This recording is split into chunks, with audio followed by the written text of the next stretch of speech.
De volta para uma conversa de peso, hoje recebendo o pastor Carlos Bock, pastor que é o responsável, está à frente da direção da ABEF. A ABEF aí que está completando 49 anos. E o pastor tem um importante desenvolvimento dentro do nosso CMDCA, Conselho Municipal dos Direitos da Criança e do Adolescente. A gente não encontra mais crianças nas ruas normalmente, pastor, uma coisa que a gente via muito há alguns poucos anos atrás.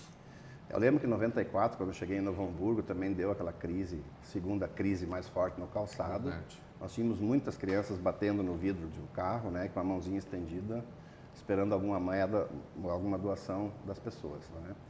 Mas então ali começou o trabalho do Estatuto da Criança e do Adolescente a se implantar no país, conselhos tutelares trabalhando. E em 98 fui chamado também para compor como dirigente da ABEF o Conselho Municipal da Criança e do Adolescente e na época foi a doutora Jurema Gutierrez que me convidou, eu não esqueço disso, porque foi a pessoa que na verdade fez um primeiro movimento importante para reunir as organizações sociais em Novo Hamburgo no Conselho, né? E a partir dali a gente começou um trabalho. Eu fiquei 8 anos na direção, evidentemente respeitando os prazos legais, né? Fiquei 4 anos, depois fiquei mais 4 fora e voltei mais 4 anos. E aí esse trabalho intenso, né, da gente cuidar que as organizações sociais façam a sua parte, que o Conselho Municipal tem feito muito bem o seu trabalho, está evoluindo, a gente tem um bom conselho hoje. E a gente percebe então que essa política pública deu resultado na cidade, né? Hoje a gente não tem mais crianças, ocasionalmente, né, pode aparecer alguma criança ou outra, mas em seguida ela já vai estar sendo acolhida, né, pelo Conselho Tutelar, pelo Juizado da Infância e da Juventude, se é no caso de abrigo vai para abrigo, ou se não ela é enviada para a escola e aí nós temos uma solução para as crianças. Isso é uma alegria que eu tenho de ter participado desse processo político, na política da criança e do adolescente em Novo Hamburgo, da gente poder hoje olhar para isso e celebrar e comemorar, se alegrar, né, de que as crianças não precisam e não estão mais pedindo na rua. Tem crianças com dificuldades ainda, e muita pobreza, tem, mas não estão na rua pedindo, isso nos alegra. A gente sabe que são assuntos um pouco espinhosos, mas que a gente também precisa discutir eles para buscar uma melhora. Como é que estão funcionando os nossos lares? E o quanto do Conselho Tutelar a gente ainda precisa evoluir, considerando que ainda existe uma tentativa de partidarização, por exemplo, desse órgão? Né?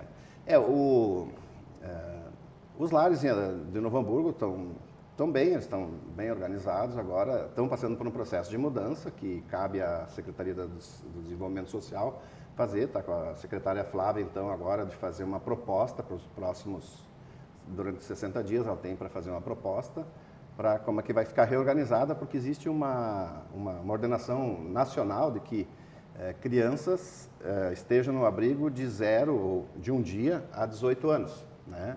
Até completar 18 anos. E no Novo Hamburgo nós estamos separados, ainda meninas num abrigo, meninos no outro, idade de uma idade num, outra idade no outro. E agora não pode mais, você tem que fazer uma reordenação. Isso está em processo então de se fazer em Novo Hamburgo. Acredita-se que isso é uma experiência nova, possa melhorar. Eu, como alguém que já cuidou desses abrigos, acho que nós vamos ter muita dificuldade, é mais complicado você cuidar dessa... Botar crianças muito jovens... com adolescentes, às vezes, que vêm de rua, adultos, já são escolados, né? São gurias fortes, às vezes, são grandes, né? Um rapaz de 17 anos é um adulto hoje. Né? Exatamente. Então, eu tenho uma certa dificuldade, né, de que a gente, de fato, consiga isso. Então, a peneira da juíza que decide o abrigamento, ou do juiz, aqui no nosso caso é uma juíza, vai ter que ser muito mais firme, não colocar meninos e meninas com perfil agravado dentro dos abrigos. Mas é uma questão que vai ser resolvida, né? E o Conselho Tutelar, na verdade, sempre vai haver esse problema, porque esse erro começou na Câmara Federal, né? Foi lá que começou a politização do abrigo e é impossível, os partidos políticos têm esse costume, né, de tentar cada vez pegar mais espaços. Então, eles vão botar um candidato, né? Então, eles apoiam esses candidatos, e eu sei disso porque eu fiz muitas eleições aqui em Novo Hamburgo. Então, os candidatos, os cabos eleitorais que ajudam alguns vereadores, alguns partidos políticos, são os mesmos cabos eleitorais que estão presentes no dia da eleição do Conselho da Criança do Conselho Tutelar, né?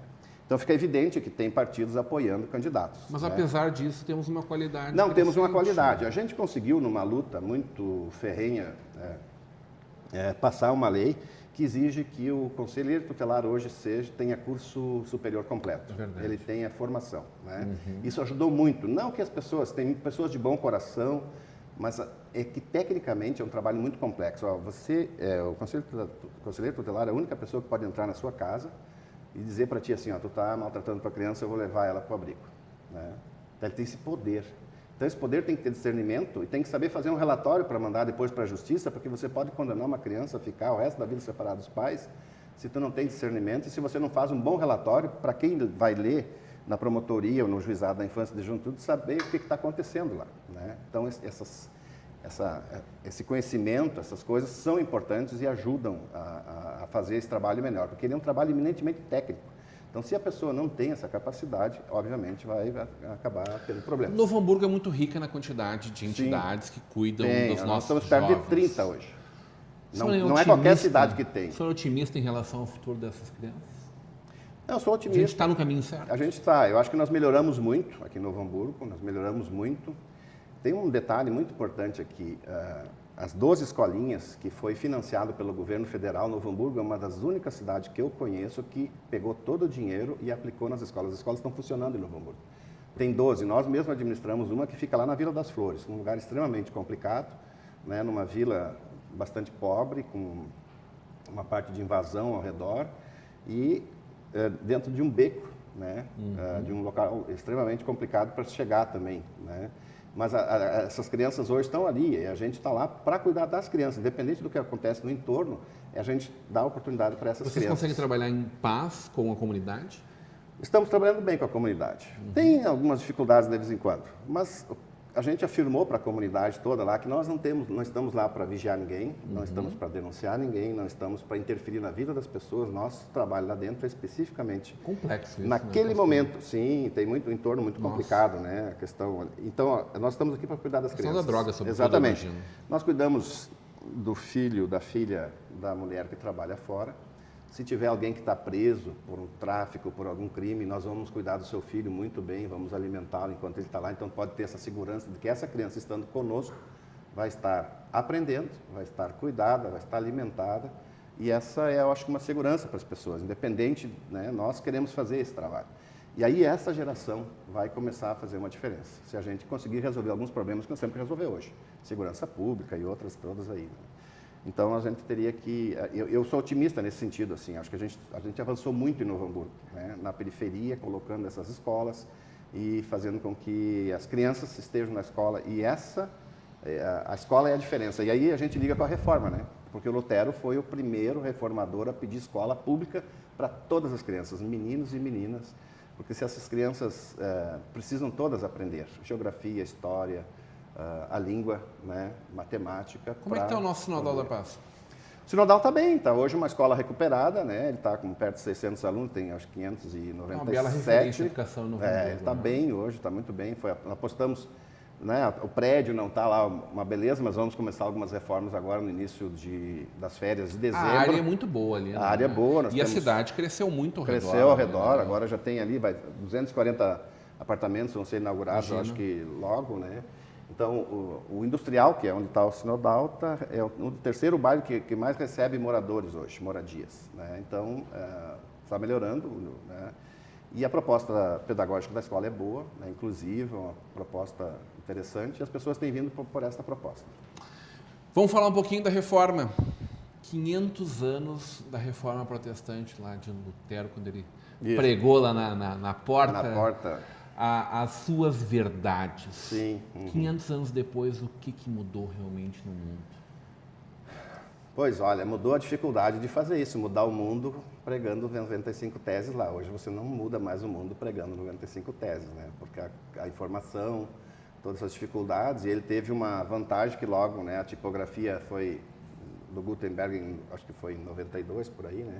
Ela começou e as ideias dele se expandiram pela Europa rapidamente. Hoje, você tem uma tremenda de uma dificuldade, né, com ideias, mas nós vivemos aquilo que foi, para mim, fundamental na reforma, que é a liberdade, né, de questionar, inclusive, os dogmas da fé. né? Quando ele questionou isso e bateu o pé e disse, olha, que se não conseguirem me provar ao contrário, é o que eu penso que está correto, a gente conseguiu, o mundo, na verdade, conseguiu uma liberdade, né, de poder se expressar, o mundo ocidental, né? O mundo cristão, e aí, porque as ciências estavam todas presas ali, aos dogmas da igreja, um mundo extremamente complicado, e ele conseguiu que a gente pensasse de uma forma diferente, pensou fora da caixa, como a gente chama hoje, naquela época, né, e fez o mundo ter um novo olhar. Claro, isso não foi de graça, né, houve guerras, houve uma tremenda de uma luta para que se estabelecesse. Muitos países civilizados que guerrearam entre si, irmãos por irmãos. Exatamente, então, passou por um processo dolorido, mas depois se entrou nesse processo, então, O ecumenismo que nós vivemos nos dias de hoje tem muito a ver com essas 95 teses dele. Tem.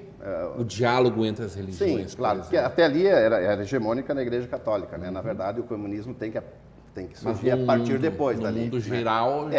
Hoje existe, né? Ele está aí, funciona, mas sempre esbarra em algumas dificuldades, né? A gente trabalha muito, a minha igreja, eu acho que é uma das mais ecumênicas do Brasil, né? A gente está aberto para o diálogo, né? Respeitamos os nossos fundamentos, respeitamos dos outros também, nos colocamos na mesa de negociação para conversarmos, mas eu acho que há um esfriamento a nível mundial dessa conversa, até porque, na verdade, a secularização, se você pensa na Europa hoje, em torno de 50% das pessoas se declaram ateias. Na Alemanha, por exemplo, que é um lugar que eu tive lá, conheço, né? Então, isso é uma mudança muito forte, né? Esse é um desafio maior ainda do que, por exemplo, o diálogo com os muçulmanos? Eu diria que... Precisaríamos de mais 2 horas para conversar sobre isso, com tem uma dificuldade que é interna, né? Que você tem alguns pontos que você não vai chegar num acordo nunca. Perfeito. Mas a gente pode escolher aquilo que nos aproxima e viver e conviver com isso que nos aproxima. Essa ideia que nossa igreja mantém de comunismo. Vamos chegar nos pontos que nos ajudam a vivermos em paz. Muito bem.